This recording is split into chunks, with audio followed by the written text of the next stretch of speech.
Top 12 finalists sa The Clash Season 7 binalikan ang kani-kanilang karanasan sa unang sabak nila sa kompetisyon. Silipin sa report. Nagsimula sa 24. Ngayon, 12 singers na lang ang maglalaban-laban para sa korona ng The Clash Season 7. Ang top 12 finalists ay binubuo ng 6 na new clashers at 6 na clashbackers na binalikan ang kani-kanilang karanasan noong una nilang sabak sa The Clash. Tulad ng first runner-up ng Season 4 na si Bill Mark. Siyempre meron po mga parang sana yun na yun eh, isang ano na lang eh. Kaya ngayon gusto, ang ginagawa ko is I just give my 110% with every performance. Nais naman balikan ni Jong ang Season 1 kung saan hindi siya 100%. Siguro nung panahon na nagkasakit ako. So nilaban ko yun hanggang Grand Finals.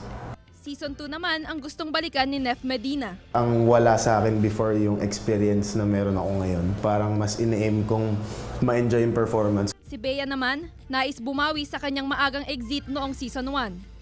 Ang babaguhin ko siguro yung pyesa ko. Kasi medyo doon ako nagkaroon ng problema na kahit hindi man ako manalo, at least man lang na-perform ko siya ng maayos. First runner-up naman ng Season 5 si Arabel de la Cruz na kahit hindi nagwagi noon ay may mahalagang aral naman na napulot. Kailangan mas matapang ako ngayon. Kasi ganun din naman hindi lang po sa pag-compete eh. Sa life ganun din eh. Sumikat naman sa Season 2 si Tomby Romulo sa masakit na paraan. Naging viral video ang kanyang performance nung pumiyok siya sa gitna ng kanta. Actually, 2 years, after po ng The Clash, yung ilang years ko, hindi ko po yung pinapanood eh. Ganun po talaga eh, sa singing contest nangyayari po talaga yung mga hindi po naasahan. Ngunit ano pa man ang kanilang nakaraan sa The Clash, mas gusto nilang tumingin sa hinaharap, kung saan ang The Clash ay kanilang first step on the road to stardom.